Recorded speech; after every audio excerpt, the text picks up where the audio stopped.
नमस्कार, बहुत स्वागत है आप सभी का टोटल टीवी में और मैं हूं आपके साथ श्रेया पाल। चलिए शुरुआत करेंगे और रुक करेंगे इस वक्त की तमाम बड़ी और अहम खबरों का, जहां हिमाचल में लोकसभा चुनाव तक मुख्यमंत्री सुक्खू को मोहलत के आसार दिए गए हैं। और आपको बताते चले, जहां पर्यवेक्षक आज देंगे कांग्रेस हाईकमान को रिपोर्ट। आज पर्यवेक्षक का जो रिपोर्ट होगी वो कांग्रेस हाईकमान को सौंपेंगे। राज्यसभा चुनाव मुकाबले में हार के बाद सुक्खू सरकार संकट में नजर आ रही है। बजट पारित होने के बाद सरकार को 90 दिन की राहत मिलेगी और शिमला पहुंचे हैं कांग्रेस पर्यवेक्षकों ने बैठक कर संकट से निपटने की चर्चा की है। इस्तीफा देने वाले विक्रमादित्य सिंह को फिलहाल मना लिया गया है। बीजेपी पाले में गए 6 कांग्रेसी विधायकों को भी वापस लाने की जो कवायद है वो जारी है। लोकसभा चुनाव तक सुक्खू हिमाचल के मुख्यमंत्री बने रह सकते हैं। कांग्रेस पर्यवेक्षक आज पार्टी अध्यक्ष को अपना जो यहाँ पर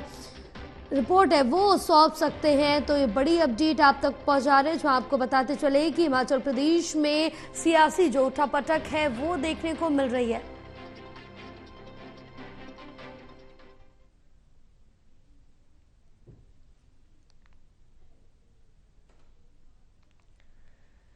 तो इस वक्त की बड़ी अपडेट आप तक पहुंचा रहे, जहां लोकसभा चुनाव तक मुख्यमंत्री सुक्खू को मोहलत मिली है। जहां ये बताया गया कि जब तक लोकसभा चुनाव नहीं हो जाते तब तक सरकार नहीं बदल सकती है, या फिर उनको मोहलत एक तरह से दी गई है। आप देखना होगा कि आगे क्या कुछ रणनीति बनती है, लेकिन अभी भी जो संकट के बादल हैं वो लगातार देखने को मिल रहे हैं। फिलहाल हमारे साथ एसोसिएट एडिटर प्रदीप कुमार जुड़े हुए हैं लाइव।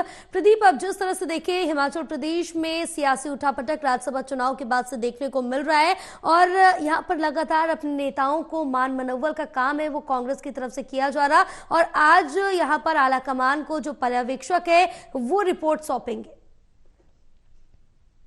देखिए, बिल्कुल हिमाचल प्रदेश का जो संकट है राज्यसभा चुनाव मुकाबले के साथ ही वो जोर पकड़ता नजर आया है। कल दिन भर वहां पर गहमा गहमी रही और जिस तरीके से वहां पर हंगामा हुआ सदन के अंदर, क्योंकि बजट पारित कराना था सरकार को और 15 बीजेपी विधायकों को निलंबित किया गया।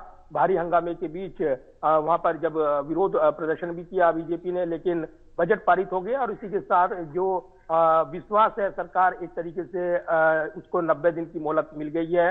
अब उसके पास वक्त होगा वो जो पूरा संकट उस पर छाया है उसको वो संकट को सुलझा सके, और इसलिए बातचीत का फार्मूला यहाँ पर सामने आया है।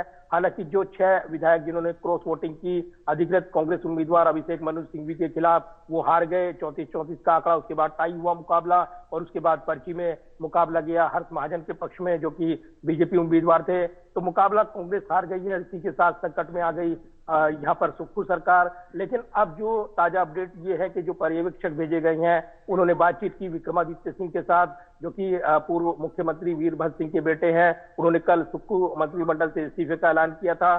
संकट बढ़ता हुआ नजर आया, लेकिन उनको मना लेने की खबर है। हालांकि उन्होंने अभी भी इस्तीफा पूरी तरीके से वापस नहीं लिया है, अभी कई दौर की बातचीत होनी है कहा जा रहा है।